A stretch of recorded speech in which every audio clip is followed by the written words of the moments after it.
भीष्म पितामह बहुत ज़्यादा बलशाली, बहुत ज़्यादा ताकतवर थे, उनसे कोई लड़ने का सोच भी नहीं सकता था। वो पहुँचे और उन्होंने पूछा नहीं, उन्होंने फरमान सुना दिया कि हम आपकी बेटी को अपने कुरुवंश की वधू बना रहे हैं, हस्तिनापुर की रानी बनेगी। सबको मालूम था कि धृतराष्ट्र अंधे हैं, लेकिन वहाँ पे गांधार नरेश बहस नहीं कर पाए, रोक नहीं पाए, मना नहीं कर पाए। जिस बात की तकलीफ शकुनी को उसी समय से थी। ये तो हो गया, शादी हो गई। शादी के बाद भीष्म पितामह को पता चला कि गांधारी जो थी वो मांगलिक थी, जो कि इन्होंने बताया नहीं।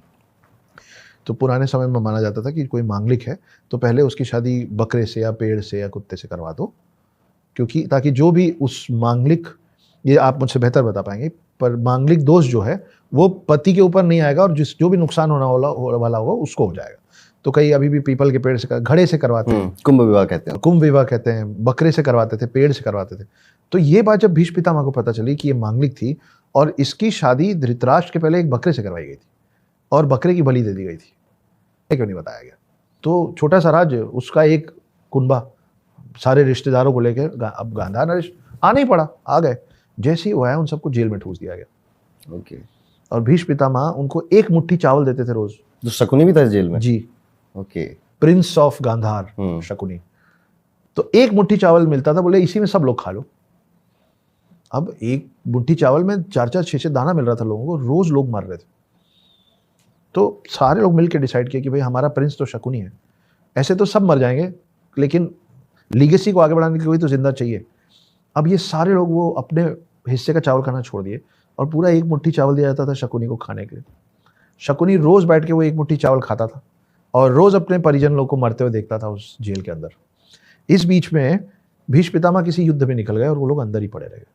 जब तक भीष्म पितामह लौटे तब तक सब मर गए थे सिवाय शकुनी के। और आखिरी में शकुनी के अलावा मरने में जो लास्ट थे वो गांधार नरेश खुद थे। गांधार नरेश बहुत कमजोर हो गए थे। गांधार नरेश ने एक दिन शकुनी को बोला कि शकुनी, बस मुझे लग रहा है मेरे भी जाने का वक्त आ गया, मैं तुमको एक गिफ्ट देना चाहता हूँ, एक तोहफा देना चाहता हूँ, एक भेंट देना चाहता हूँ। तो बोले बोलिए।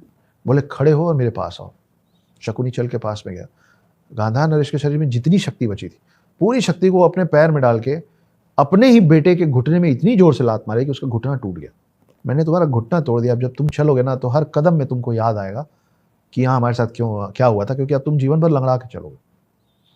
और रही बात उस भेंट की जो मैंने तुमसे प्रॉमिस किया था, बस मैं मरने वाला हूँ, मैं जब मर जाऊंगा ना तो मेरे जो शरीर की हड्डियां होंगी उसका अस्थि विसर्जन मत करना, उन हड्डियों से बनवाना 2 पासे, और ये जो तुम्हारा घुटना तोड़ा है ना मैंने, उसके एवज में तुमको ये शक्ति दे रहा हूँ कि उस पासे में तुम जो चाहोगे वही आएगा।